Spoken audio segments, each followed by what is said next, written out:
Dumna airport की खूबसूरत इमारत आज जनता के लिए खुल जाएगी। प्रधानमंत्री मोदी ने वर्चुअल रूप से इसका शुभारंभ किया। सम्मिलित होंगे। ओम अर्घ्य ज्योति ज्योतिरग्नि स्वाहा, सूर्यो ज्योति ज्योति सूर्य स्वाहा, अग्निर्वर्चो ज्योतिर्वर्चः स्वाहा, सूर्यो वर्चो ज्योतिर्वर्चः स्वाहा। मंगल हो, आगे बढ़े देश का और देशवासियों का भारतीय भविष्य व्यक्तित्व सूर्य के प्रकाश की तरह उज्ज्वल और प्रकाशमान हो, यही हम कामना करते हैं। जोरदार तालियां हो जाएं आज के इस भव्य कार्यक्रम के शुभारंभ की। दीप प्रज्वलन करते हुए हमारे सभी माननीय अतिथिगण, बेहद ही खुशी का पल आज हमारे साथ हैं। जबलपुर के साथ देश भर के 17 एयरपोर्ट में वर्चुअली जुड़कर लोकार्पण और शिलान्यास का कार्यक्रम हुआ। स्थानीय स्तर पर एयरपोर्ट प्रबंधन ने कार्यक्रम का आयोजन किया। एयरपोर्ट के कार्यक्रम में मध्य प्रदेश के उप मुख्यमंत्री राजेंद्र शुक्ल के साथ मध्य प्रदेश के लोक निर्माण मंत्री राकेश सिंह और राज्यसभा सदस्य विवेक कृष्ण तन्खा तथा सुमित्रा वाल्मीकि मौजूद रहे। पीएम नरेंद्र मोदी ने 9,811 करोड़ की लागत से अन्य हवाई अड्डे परियोजना का उद्घाटन और शिलान्यास किया। पीएम नरेंद्र मोदी इस कार्यक्रम में वर्चुअल जुड़े, जबकि केंद्रीय उड्डयन मंत्री ज्योतिरादित्य सिंधिया ग्वालियर में मौजूद रहे। सीएम डॉक्टर मोहन यादव और राज्यपाल मंगू भाई पटेल भी ग्वालियर में मौजूद थे।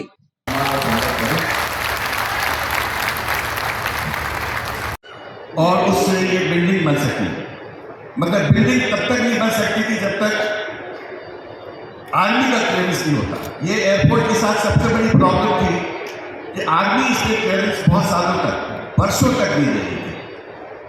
उस क्लियरेंस के पीछे मुझे आज भी पता है कि कोई नहीं, क्योंकि बातें मेरी व्यक्तिगत जानकारी की है।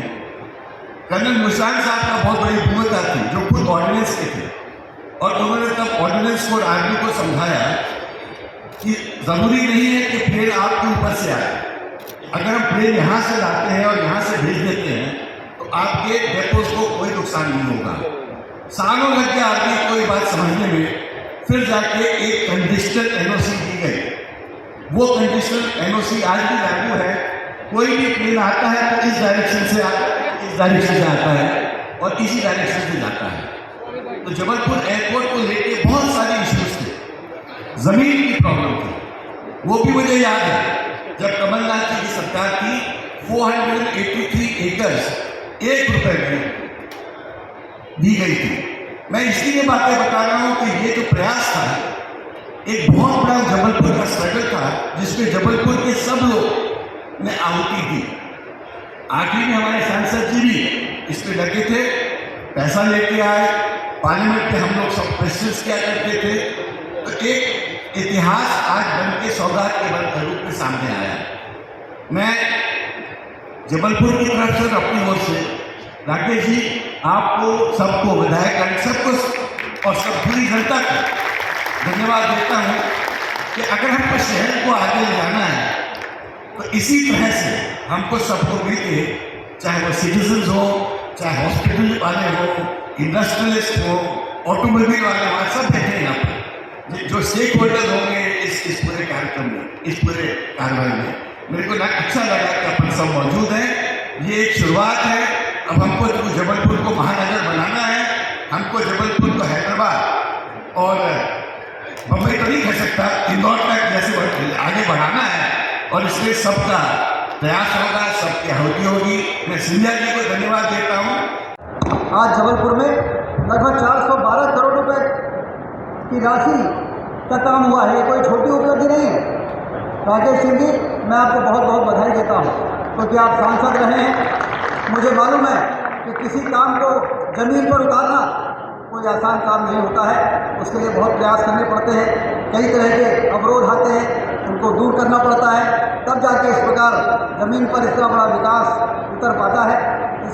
मुझे बताया गया है कि रनवे जो पहले 1900 मीटर का था, वो 2700 मीटर हो गया है। 2700 मीटर का रनवे होना मतलब बोइंग और एयरबस सारे प्लेन आप यहाँ पर आसानी से उतर सकते हैं। और ये महाकौशल, ये हमारा जबलपुर, ये हमारे पूरे महाकौशल का एक ऐसा केंद्र है जिसको महानगर बनाया जा सकता है। और महानगर बनने के लिए पहली शर्त होती है फुल फ्लेजेड एयरपोर्ट होना, पूरी तरह से एयर कनेक्टिविटी से जुड़ जाना। और इसलिए एक बड़ी उपलब्धि आज हमको मिल रही है मोदी जी के नेतृत्व में। और वास्तव में देश लंबे समय से जिस प्रकार के नेतृत्व की अपेक्षा कर रहा था, एक उम्मीद कर रहा था कि कोई नेता ऐसा है जो देश को झंझावातों से निकालकर और तेजी से विकास के मार्ग पर आगे ले जाने का काम कर सके, उस अपेक्षा को पूरा किया है। तो भारत माता के सपूत आदरणीय नरेंद्र मोदी जी ने उसको पूरा किया है। और छोटे छोटे शहरों में हवाई अड्डे बनाए जा रहे हैं। कोई कल्पना कर सकता था कि रीवा में भी हवाई अड्डा बनेगा?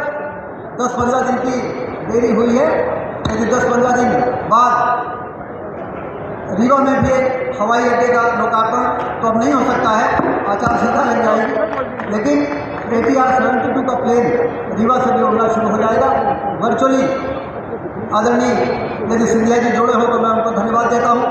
हमारे मुख्यमंत्री डॉक्टर मोहन यादव जी यदि वर्चुअली इस यहाँ की सभा को देख पा रहे हो तो मैं उन्हें भी धन्यवाद देता हूँ कि केंद्र और राज्य सरकार ने जिस तरीके से डबल इंजन की सरकार एक बेहतर तरीके से किसी प्रदेश और देश को आगे ले जा सकती है, उसका एक उत्कृष्ट उदाहरण प्रस्तुत हुआ है कि आज मध्य प्रदेश के ग्वालियर में, जबलपुर में यह कार्यक्रम हो रहा है। और आने वाले कुछ दिनों के बाद रीवा जैसे शहर में भी हवाई अड्डे से हवाई उड़ान की एक यात्रा शुरू होने वाली है।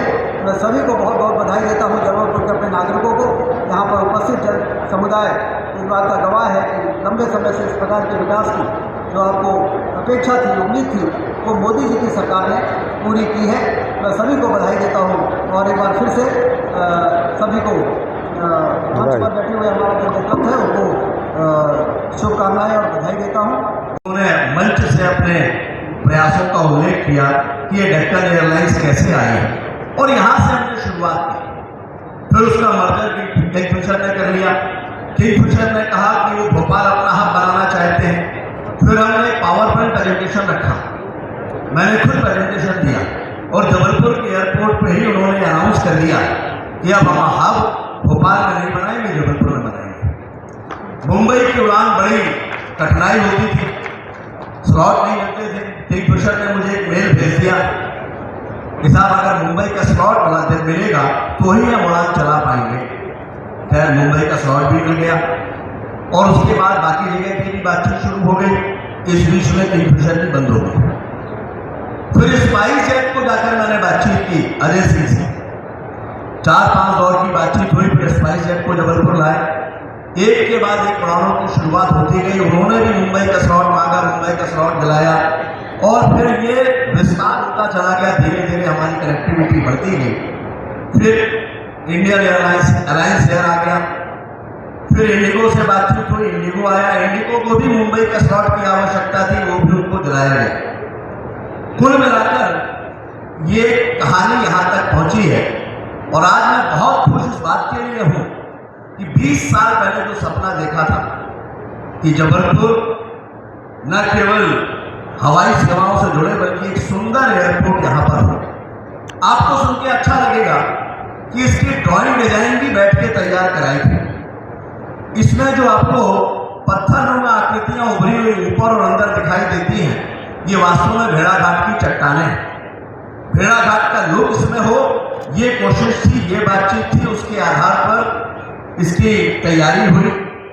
2 से 3 बार इसकी ड्राइंग बदली गई, डिजाइन बदली गई, लेकिन अंततः सफलता मिली।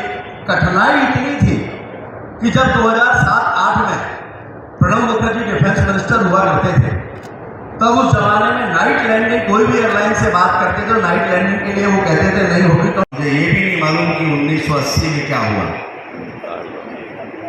मुझे इतना पता है कि जब मैं 2004 में सांसद बना तब जबलपुर को एक बड़ा गांव कहा जाता था और इस एयरपोर्ट पे गाय चला करती थी। पिछले 5 साल से एक भी फ्लाइट यहां उतरी नहीं थी। वैसे भी रिकॉर्ड अगर देखें तो जबलपुर के एयरपोर्ट पे 46 डेज से ज्यादा कभी कोई रेगुलर फ्लाइट चली नहीं। मुझे लगा कि जबलपुर बड़ा गांव है, हम सबके लिए एक बड़ा दंश है, इसको ठीक करने के लिए क्या करना है। तो ध्यान आया कि सबसे पहले कनेक्टिविटी को मजबूत करना, और फिर मैंने कनेक्टिविटी के लिए जबलपुर के एयरपोर्ट का थोड़ा आकलन किया तो पता चला कि ये का एयरपोर्ट तो नहीं है, लेकिन लोगों को ये भ्रम है कि ये सेना का एयरपोर्ट है। और उसके बाद मैंने कहा सबसे पहले कोई फ्लाइट आना चाहिए। मैं जिस एयरलाइन से भी बात करता था वो एयरलाइन जबलपुर के नाम पे मजाक उड़ाया करते थे। उसी समय पर डेक्कन ने शुरुआत की थी, कैप्टन गोपीनाथ मालिक थे।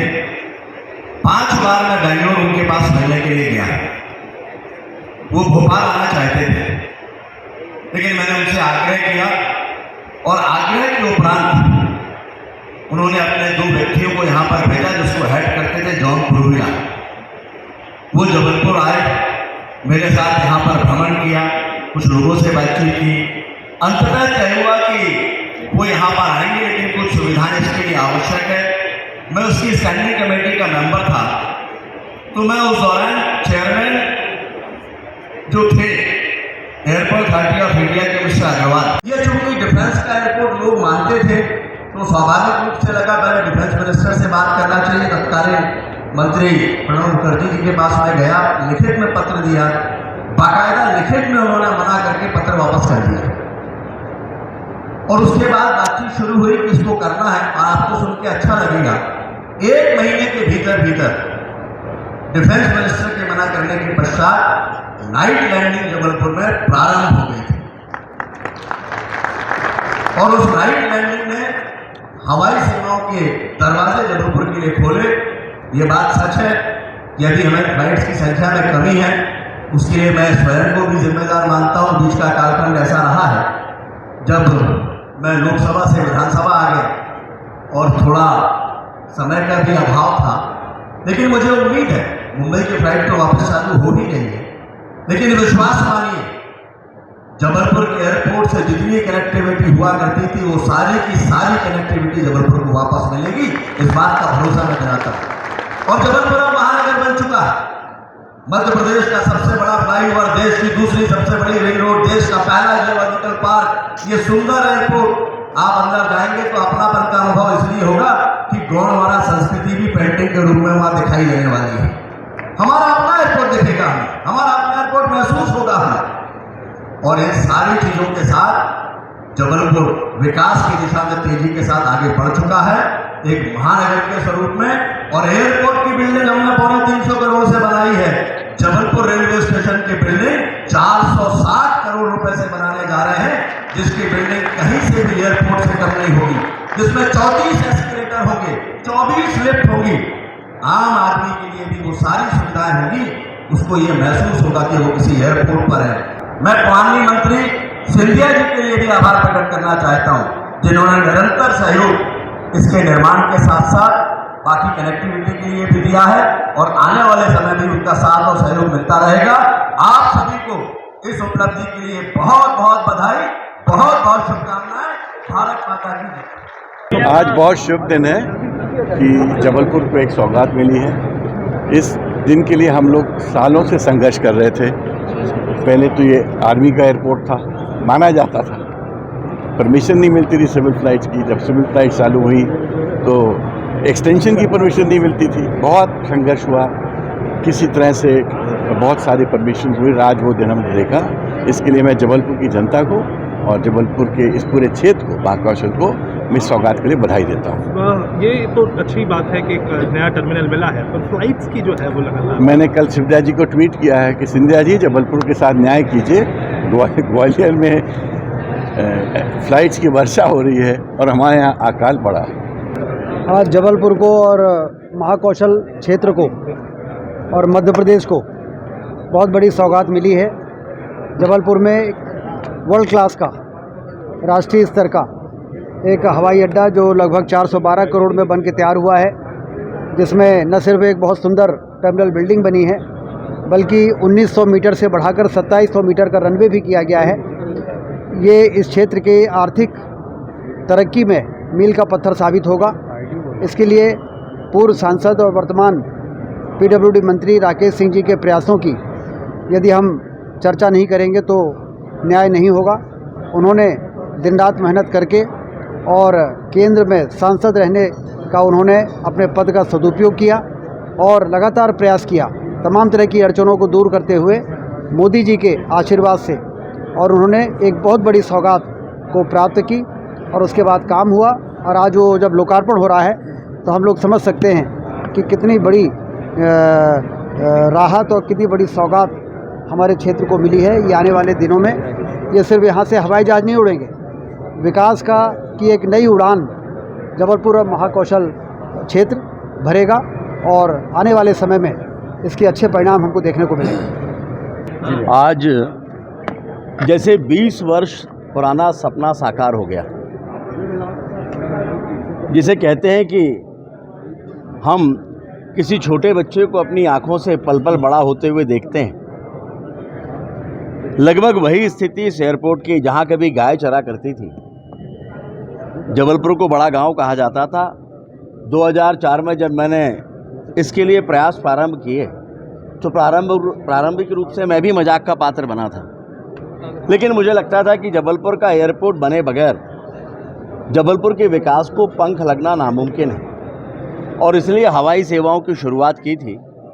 और मुझे खुशी है कि प्रारंभिक कठिनाइयां तो मैंने पहले पूरी कर ली थी, लेकिन मुख्य अड़चन थी एयरपोर्ट, टर्मिनल बिल्डिंग, रनवे के विकास के लिए पैसे, राशि, जो कांग्रेस की सरकार में संभव नहीं था। जैसे ही माननीय मोदी जी प्रधानमंत्री बने, इस परियोजना को जैसे पंख मिल गए और उसके बाद तेजी से कार्य शुरू हुआ। बीच में जरूर ये अड़चन आई जब कोरोना का कालखंड था, तब उस समय पर लगभग 2 वर्ष इसका काम प्रभावित हुआ, अन्यथा शायद 1-1.5 वर्ष पहले ही इसका लोकार्पण हम कर सकते थे। लेकिन खुशी इस बात की है कि अंततः स्वप्न साकार हुआ है। जबलपुर के लोगों ने बहुत सी उम्मीदें इस एयरपोर्ट के साथ जोड़ के रखी हुई हैं, और आज जब एयरपोर्ट में हम आ रहे हैं तो खुशी हमारी दोगुनी इसलिए है कि ये वर्ल्ड क्लास एयरपोर्ट बना है। और उससे भी बड़ी बात महाकौशल और जबलपुर वासियों के लिए अपनापन इसलिए है कि इसमें गोंडवाना कला भी है, माँ रानी दुर्गावती भी हैं, माँ नर्मदा जी भी हैं, भेड़ाघाट के पत्थर भी हैं, और उसके साथ साथ वन की भी थीम यहाँ पर है। और इसलिए ये एयरपोर्ट हम सब अपने दिल के पास, दिल से जुड़ा हुआ इसको महसूस कर रहे हैं। एक के बाद एक कई उड़ानें यहाँ से प्रारंभ हुई, लेकिन मुझे लगता था कि एक बार एयरपोर्ट बनकर तैयार हो जाए, जबलपुर वासियों को समर्पित हो जाए। आज अंततः वो दिन आ गया। मैं देश के यशस्वी प्रधानमंत्री माननीय मोदी जी का हृदय की गहराइयों से आभार करता हूँ, अभिनंदन करता हूँ कि जिनके बगैर ये परियोजना संभव नहीं थी। मैं ज्योतिरादित्य सिंधिया जी, जो हमारे उड्डयन मंत्री हैं, उनको भी धन्यवाद देना चाहता हूँ। उन्होंने लगातार सहयोग किया। मध्य प्रदेश के माननीय मुख्यमंत्री मोहन यादव जी का भी मैं आभार प्रकट करना चाहता हूँ। और आज हमारे बीच में हमारे उप मुख्यमंत्री, जिन्होंने स्वयं विकास के कई कीर्तिमान स्थापित किए हैं, माननीय राजेंद्र जी शुक्ला इसके लोकार्पण के अवसर पर यहाँ पर आए हैं, उनको भी मैं धन्यवाद देना चाहता हूँ। और ये साबित हो गया कि अगर संकल्प है तो माननीय प्रधानमंत्री जी कहते हैं संकल्प है तो सिद्धि तक पहुँचा जा सकता है। तो ये जबलपुर की जनता की अपेक्षाएं, आशाएं और संकल्प का सुखद परिणाम है जो आज सिद्धि तक पहुँचा है। मैं अपनी ओर से जबलपुर और संपूर्ण महाकौशल वासियों को इस बड़ी उपलब्धि के लिए 423 करोड़ रुपए के इस एयरपोर्ट के लिए असीम शुभकामनाएं और आप सभी का अभिनंदन। भाई साहब, आपने आज स्टेज से भी कहा कि जो एयरपोर्ट है, जो कनेक्टिविटी है, उसको लेकर भी बढ़ावा यहाँ पर दिया जाएगा, जो बंद हो गई है उसको चालू किया जाएगा। शीघ्र ही मुंबई की उड़ान तो चालू होगी ही, बातचीत मेरी हो गई है। उसके साथ साथ और भी जो उड़ानें हैं जो बंद हुई हैं, बीच में कालखंड ऐसा हुआ है कि जब मैं लोकसभा से विधानसभा आया, उसके पहले चुनाव का कार्यकाल, कुछ समय ऐसा निकला है, लेकिन मैंने तय किया है कि जबलपुर के विकास के साथ कोई समझौता होने नहीं दिया जाएगा। और अब तो मध्य प्रदेश में पूरी कैबिनेट ही विकास आधारित सोच वाली कैबिनेट है। माननीय मुख्यमंत्री जी की सोच भी वही है, देश की स्थिति वही है। तो अब हम सभी इस दिशा में सकारात्मक प्रयास करेंगे और हमारी जो कनेक्टिविटी है, जो उड़ानें यहाँ चलती थी और बंद हुई हैं, वो सभी के सभी यहाँ पर वापस आएंगी। NGM High Secondary School, situated near Hathital Colony, Jabalpur, affiliated to ICSE, New Delhi. Admission open. Campus monitored by CCTV cameras. Efficient, dedicated, devoted, and hard-working teachers. Impart education which is child-centered. counseling at every stage with interest-oriented coaching at higher secondary level. The school is fully equipped laboratories for physics, chemistry, biology and computer science, fully equipped library with books of all subjects. We encourage and motivate students for other extracurricular activities. Computer lab, high school classes, computer lab, primary and middle classes, cultural activities, sports activities, basketball, crafts activities, pure drinking water, cultural hall for various activities.